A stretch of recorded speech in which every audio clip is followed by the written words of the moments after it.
If a potential professional boxer or even a trainer came to you, they want to get in the game, what piece of advice would you give them?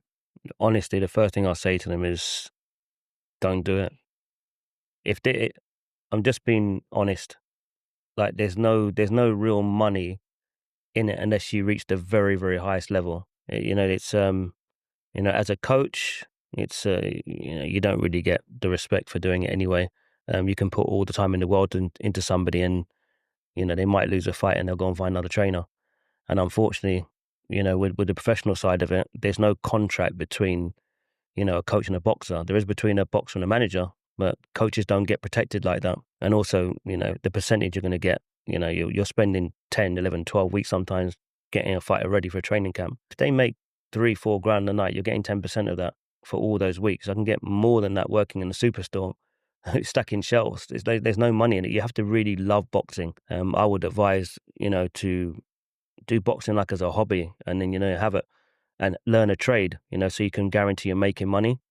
Unless you've really got a real genuine passion for it, which I do, because my family didn't come from boxing. I'm the one that's brought the name through. So, I wanted to see it through to the end. But, financially, I've had a lot of different professions where I've been very well paid.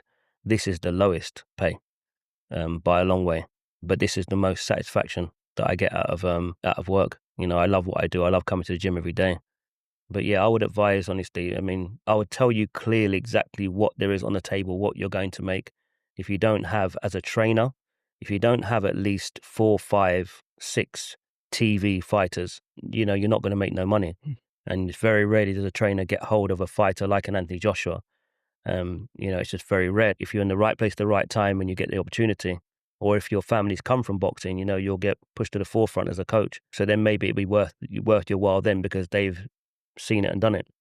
But if you're just coming in blind, it's very, very difficult, and you've got to have a lot of patience. I wouldn't encourage any of my guys around me, honestly, to go and give up their job to come and do what I'm doing. I think it's crazy. But like I said, if you've got a real passion for it, then fine. And if you've been smart enough with your money beforehand, then maybe you can try and balance things up. For years, friends would say that, non-boxing friends would say to me, why are you doing this effectively for free? I don't get it. Mm.